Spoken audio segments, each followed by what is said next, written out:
Close చేయండి.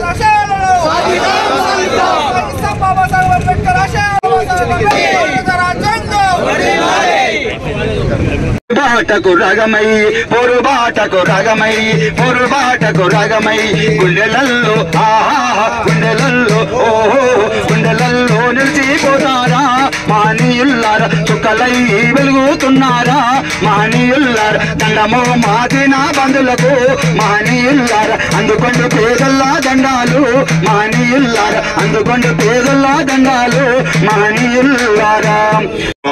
ముఖ్య అతిథులుగా విచ్చేసినటువంటి పెద్దలు స్థానిక శాసనసభ్యులు మేఘారెడ్డి గారికి, అదేవిధంగా విష్ణన్న గారికి, శంకరన్న గారికి, ఇక్కడ ఉన్నటువంటి నాయకులందరికీ, ఈ కార్యక్రమంలో రాజారాం బైకి అందరికీ, కౌన్సిలర్లకు ప్రతి ఒక్కరికి పేరు పేరున, చందర్ గారికి ప్రతి ఒక్కరికి పేరు పేరున నమస్కారాలు తెలియజేస్తూ వనపర్తి పట్టణ ప్రజలతో పాటు రాష్ట్ర ప్రజలందరికీ అంబేద్కర్ 134వ జయంతి శుభాకాంక్షలు తెలియజేస్తాను. Thank you.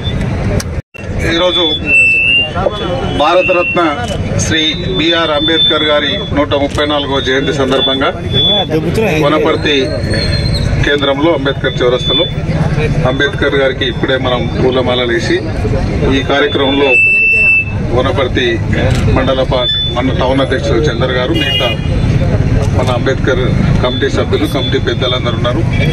అడిషనల్ కలెక్టర్ గారు ఉన్నారు, సిఇఓ గారు ఉన్నారు, ఆర్డీఓ గారు ఉన్నారు, మిగతా మున్సిపల్ కమిషనర్ గారు ఉన్నారు. ఈ కార్యక్రమంలో నాతో పాటు ముఖ్య అతిథులుగా పాల్గొన్న రాష్ట్ర స్పోర్ట్స్ అథారిటీ చైర్మన్ శివసేనారెడ్డి గారు మరియు డిసిసిబి చైర్మన్ విష్ణువర్ధన్ రెడ్డి గారు, మిగతా కాంగ్రెస్ దేశం మనం అన్ని రంగాల ముందలుకోవాలనే ఉద్దేశంతో శ్రీ బాబాసాహెబ్ అంబేద్కర్ గారు రాజ్యాంగాన్ని రచించి మనకు ఒక గాడ్ గిఫ్ట్ లాగా రాజ్యాంగం ఇచ్చిపోయాడు. కాబట్టి ఆ రాజ్యాంగంలో మనందరం భారతదేశ ప్రజలందరూ ప్రపంచం అంతా గర్వించదగ్గట్లుగా భావించి ఆ రాజ్యాంగాన్ని అమలు చేసుకుంటూ మనం ముందుకెళ్తున్నాం. ఆయన ఆశయాలను మనందరం కొనసాగిస్తూ ముందుకు తీసుకెళ్దామని కోరుకుంటూ అందరికీ మళ్ళొక్కసారి వనపర్తి ప్రజలందరికీ, తెలంగాణ రాష్ట్ర ప్రజలందరికీ మన అంబేద్కర్ గారి ఆశయాలు కొనసాగించాలని రిక్వెస్ట్ చేసుకుంటూ నమస్కారం. Thank you.